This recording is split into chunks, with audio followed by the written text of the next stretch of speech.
여러분 보세요. 자, 북한은 핵을 가지지 않고 미국하고 미국, 소련, 이제 러시아죠. 미국, 소련, 당시로 기준으로 할게요. 미국, 소련, 중국, 프랑스, 영국 이 5나라만 핵을 가지고 나머지 나라들은 핵을 가지면 안 된다. 이건요, 여러분, 이게 피스예요? 이게 평화일까요? 아니면 이게 정당해요? 정당한 건 아니죠, 여러분. 정당한 건 아닌데 그게 질서예요. 오더라고요, 오더. 세상은 힘센 5놈만 핵을 가지고 나머지 놈들은 핵을 가지지 않아. 이건 윤리적인 것도 아닙니다. 근데 국제 정치에서는 그런 걸 그래서 여러분 이럴 때는 그냥 인터내셔널 오더, 국제 질서라는 표현을 쓰지 피스니 정당하니 뭐 이런 얘기를 하질 않아요.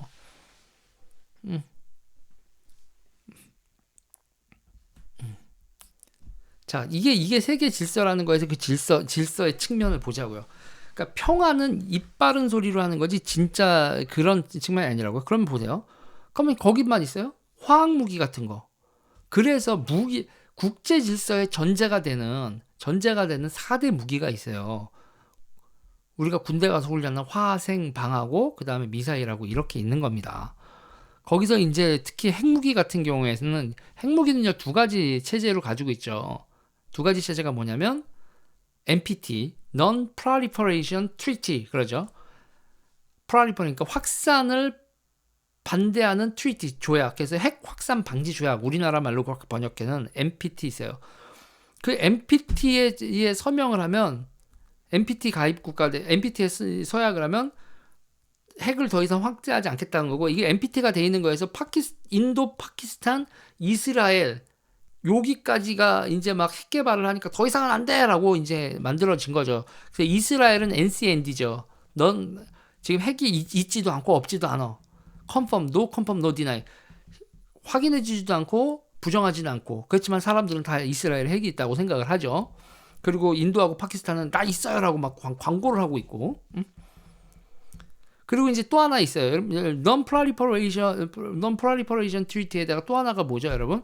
그 다음에가 중요한 게, 그 다음에 IAEA죠. 국제 원자력 기구인데, 여러분 보세요. 그러면은 니네가 핵 확산, 니네는 핵을 가지는데 우리는 왜 핵을 안 가져야 돼? 그러면서 우리는 그러면 핵 기술을 아예 공부도 못해. 그러면 평화적인 핵 이용에 대해서는 도와주겠다는 거예요. 평화적인 핵 이용. 대표적인 게 뭐예요, 여러분? 엑스레이 찍잖아요, 우리 엑스레이 찍고 이러죠. 그러면 핵 보유국들은 핵 보유하지 않은 나라들의 그 핵 기술의 평화적 이용을 돕고 대신 핵 통제를 하죠. 다 카메라 달고 뭐하고 그러면서 핵발전소 같은 거 건설을 하면 거기서 나오는 프로토늄이라든지 핵물질, 무기화시킬 수 있는 핵물질에 대해서 CCTV 달고 사찰하면서 IAEA가 사찰하면서 여러분 그걸 전부 다 통제를 하죠. 그게 그러니까는 Non-Proliferation Treaty 그리고 IAEA 이 2개가 쌍으로 돼서 감시 체제 이렇게 돼 있다는 거예요. 자, 우리가 핵을 가진다라는 건 우리가 핵을 가지게 된다는 건 다른 나라들은 일본은 가만히 있겠어요? 핵 연쇄적으로 이 NPT 체제가 와르르 무너지는 겁니다. NPT하고 IAEA 체제가 완전히 무너지는 거예요. 그럼 인도네시아는 여러분 가만히 있겠어요? 그럼 호주는 연쇄 반응을 보자고요. 우리가 핵무장을 하면 일본도 핵무장을 할 거고, 그러면 대만도 핵무장을 할 거고, 그럼 대만도 핵무장을 하면 베트남은 가만히 있겠어요? 그 다음에 인도네시아하고 호주는 가만히 있겠어요? 여기 아시아 일대가 전부 다 핵무장을 다 하는 거예요. 그러면 여러분 국제 질서가 어떻게 되겠어요? 미국 항공모함이 여러분 엄청나게 강력하다고 하지만 미국 항공모함을 향해서나 미국 도시를 향해서 막 핵을 쏠 수 있는 능력이 이 나라 저 나라 다 생겨버리면 국제 질서가 어떻게 되겠냐고. 자, 그리고 여기서 또 하나가 있어요. 여러분 PSI라고 들어보셨나요? 그러니까 PSI가 뭐냐면 그거예요. 그러니까 우리가 원래 공해상에서는 항행의 자유가 있어요. 공해상에서는 항행의 자유가 있어서 북한 배들도 공해상에서 이렇게 막 다니고 하는데 그 공해상에서 다니고 있는 배에 이상하다라고 헬기 타고 가가지고 헬기 레펠 타고 가가지고 야 이 배를 검문 검색하겠다. 그거 어느 때 허용이 된다? 아까 화생방 미사일 무기의 제조 관련된 원료 및 기술 그런 것들이 이동되고 있는 배에 대해서는 검문 검색을 할 수 있다.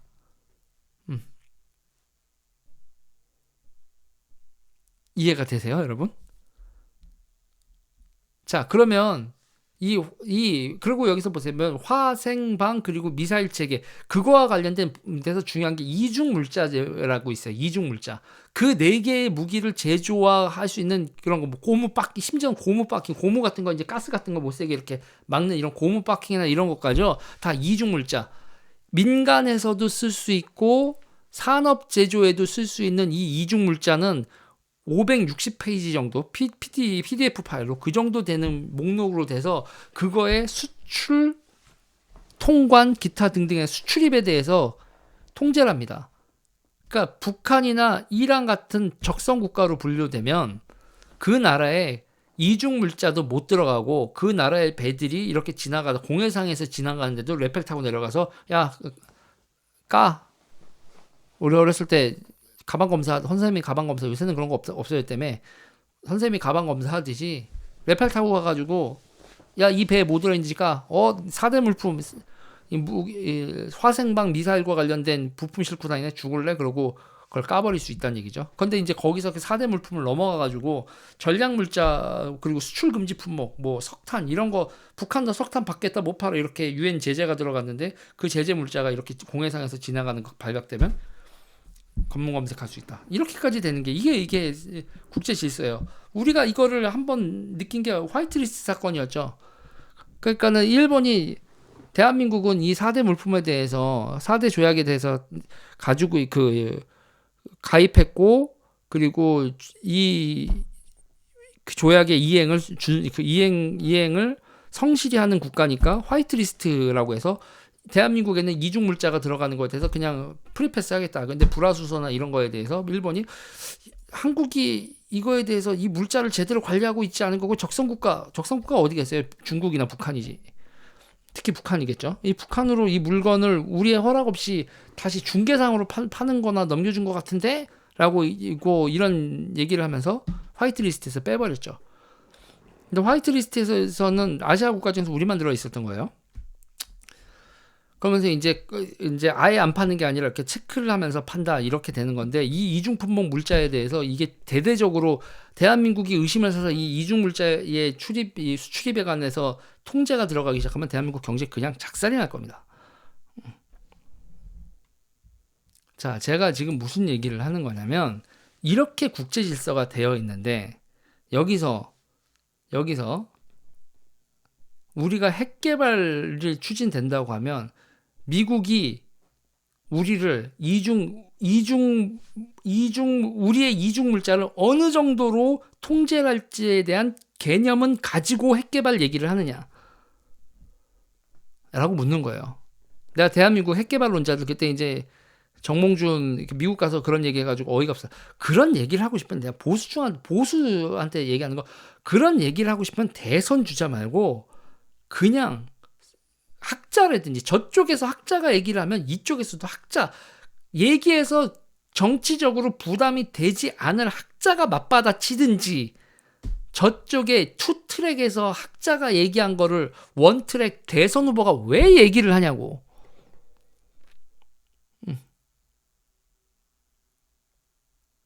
무슨 얘기인지 아시겠어요? 이거는 내가 윤석열 후보하고 홍준표 후보 둘 다한테 하는 얘기인데 윤석열 후보 같은 경우에 전혀 윤석열 후보가 얘기할 수 있는 얘기를 했다고 생각을 해요. 어떻게 전두환 때 그러면서 이제 김재익 경제수석 얘기 나오면서 만기칠남이 아니라 그런 식으로 하겠다. 전두환이라도 좋은 거에 대해서는 긍정적으로 평가한다. 이런 건 있잖아요. 그런 얘기를 하는 걸 누군가가 바람잡이가 있어야 돼요. 학자라든지 뭐 평론가라든지 누가 바람잡이가 돼서 그 사람이 욕먹을 논란이 되면 논란이 돼. 저 새끼 저기 쓰레기 새끼 아니야. 그런데 왜 내가 만말 아니야? 뭐 이런 식으로 하면 기죽지 않고 막 이렇게 할 수 있는 이런 게 있어야 돼요. 좌파는 이런 게 얼마나 잘 되는데. 좌파는 이런 게 얼마나 잘 되는데요. 그러고 나서요. 응? 그러고 나서 어떻게 돼요? 그냥 쌩까잖아요. 이런 식으로 돼서 벌어져서 좌파들한테 어떻게 묵혀내면 좌파들이 반미 얘기를 하잖아요. 좌파는 미군 물러가라, 사드 기지 반대한다, 양키고 양키들 살인자 막 이런 별의별 얘기 다 하잖아. 그런데 좌파 이제 정치인들이 무슨 상관 있어요? 이걸 몰라요, 저 사람. 문제가 되면 꼬리 잘리게 해버리면 그만이거든. 응? 이거는 왜? 그래서 여기서 또 봐봐요. 지금 봐봐요. 이게 내가 왜 대선도 되게 우려를 하냐면 대선이 됐어. 대선 국면으로 갔어요.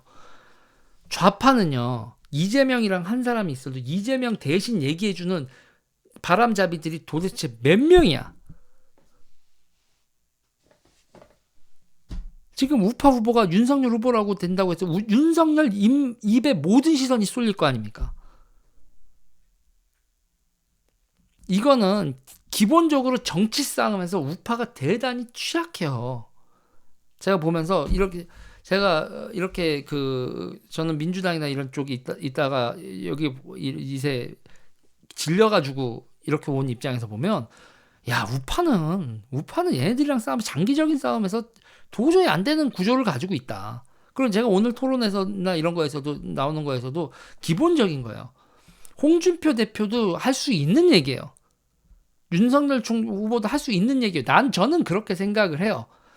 홍준표 대표가 핵무장을 하겠다는 말, 그리고 윤석열 후보가 할 수 있는 말, 할 수 있는 얘기라고는 저는 생각을 하는데, 그렇지만 나는 용납이 되지만 대한민국 정치판에서 생각을 하면 대선 주자가 선거 과정에서 두 분 다 홍준표의 핵, 윤석열 중장의 전두환에 대한 그런 그 구설 그거 하면 안 되는 말이에요. 그런 걸 대선 주자가 하기 전에 바람을 잡는, 그러니까 뭐 구체적으로 얘기를 하면 좌파에서 있잖아요. 부동산 정책이고 경제 정책 최백은이 아무 말이나 질른다고. 그런다고 그게 여러분 대선 주자한테 좌파 대선 주자한테 무리가 가요? 최백은 진짜 경제 정책 얘기하는 거 보면 뭐 디테일하게 얘기하면 또 그 양반이 뭐라고 할지 모르라서 그냥 하면 엄청나게 그냥 아무거나 막 지르거든. 뭐 그러니까 외교안보 쪽에서 여러분 외교안보 쪽에서도 얼마나 개소리 빡빡 질러대는 인간들이 무지하게 많잖아요. 그렇다고 대선 주자가 한 얘기는 아니거든. 최장장님 감사합니다. 이거는 생각을 해봐야 돼요. 그리고 이걸로 그러니까 부대 편제가 되도록 위아래 관계 그리고 수평적인 관계 역할 분담 기타 등등이 정치적으로 돼 있어야 돼요. 안 돼 있으면 계속 질걸요. 대선 한 번만 이기고 난 다음에 그 다음에 계속 후보에 무슨 말꼬리 잡고 막 했을 때 그러니까 기본적인 건 그래요. 내가 이 말이 이만큼 올라왔어. 이만큼 하고 싶은 말이 이만큼 있어. 그런데 이게 정치적으로 대선 후보로서 하면 안 될 말인 것 같아. 그러면 누구를 시켜야지. 그리고 그 누구를 시켰을 때 그 사람이 누가 봐도 홍준표를 대신해서 얘기하는 사람이구나. 홍준표의 입장이구나. 라는 게 느껴지는 누군가가 외교안보 있어야죠. 물어보자고. 홍준표의 외교안보 입이 누구야? 윤석열의 외교안보 입이 누구야? 그게 대중적으로 인식이 돼 있어요? 저쪽은 문정인, 김준용, 또 누구야? 정세현, 이종석. 대선 주자가 입을 다물고 있어도 대선 주자의 외교안보에서 급이 되는, 그리고 그 밑에는 더 황당한 애들까지 반미를 외치고 주한미군 철수를 외치는 그 황당한 애들까지 선을 그을 수 있는 그 여러 가지 단계를 쭉 해서 스피커 구성을 그렇게 해놨잖아. 지금 이게 뭐 하자는 거야?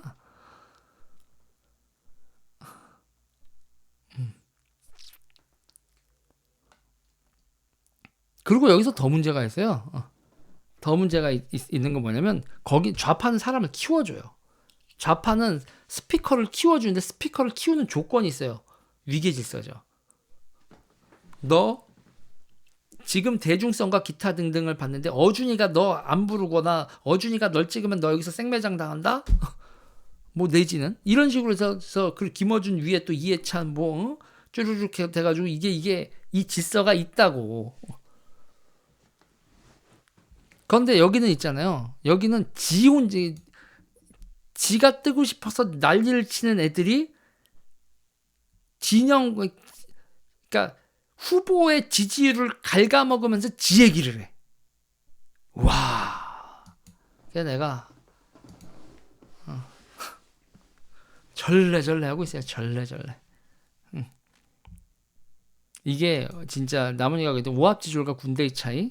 그래서 오늘 홍준표 대표가 그리고 그거를 그 투트랙 얘기를 투트랙 그 학자들이나 이런 싱크탱크에서 나온 얘기를 가지고 그 대통령 후보가 NPT, IAEA 이런 걸 다 무시하고 이중물자 그런 거를 관리해야 될 대통령 후보가 그런 얘기를 핵무장을 그렇게 다이렉트로 갈기는 거에서 제가 만약에 윤석열 후보였으면 그럼 이중물자 관리는 핵 개발을 하는 와중에 이중물자 수출입은 어떻게 관리하실 겁니까? 라고 질문을 했으면 홍준표 대표 거기서 얼었지.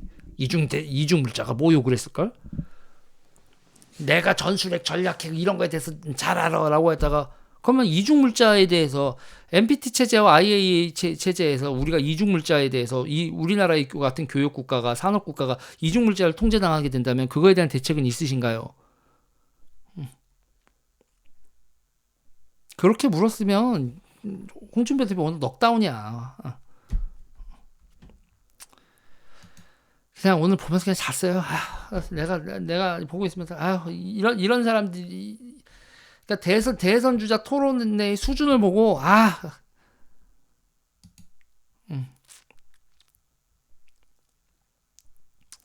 근데 이런 건 진짜 보수 우파라고 하신다면 외교 안보나 기타 등등에 대해서 좀 더 신경을 쓰셔야 될 거다. 아마 2트랙, 1.5트랙, 1트랙 이런 거에 대한 개념도 없는 사람이 허다하지 않을까 싶어요.